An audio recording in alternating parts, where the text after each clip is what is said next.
अरे रघ के बेरा बितईबू का घर ही में देर करबईबू का बोला धनी और रघ के बेरा बितईबू का घर ही में देर करबईबू का कहत बानी सुनी बतिया हमार बोला छठी घाटे पे हो छठी घाटे पे छठी घाटे पे जाता नी पहिला बार वीडियो बनाइब हम दो चार छठी घाटे पे जाता नी पहिला बार वीडियो बनाइब हम दो चार। हाँ तो जल्दी करो।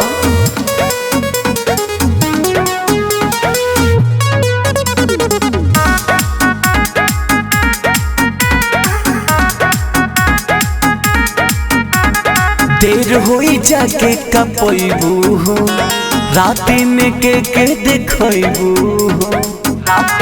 अरे बोलो हो के देखईबू सज के सामर के अच्छा घाट पे जाइब हो लाइब आके हो सबके देखाइब हो वायरल हो जाई सब वीडियो हमार तब तो स्टार हो छठी घाटों पे हो छठी घाटों पे अच्छा छठी घाटों पे जाता ने पहिला बार वीडियो बनाइब हम दो चार छठी घाटों पे जाता ने पहिला बार वीडियो बनाइब हम दो चार। 8 गो बना लो।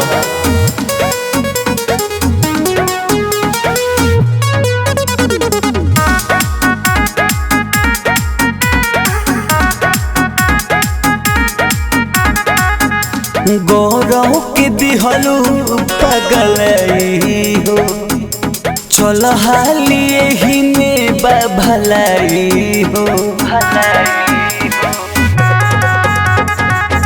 केहतानो गुस्सा भइले हो जाए अशोक हो वीडियो बनावे में ना कवनो दोष हो भइनी तैयार दौरा उठाली कपार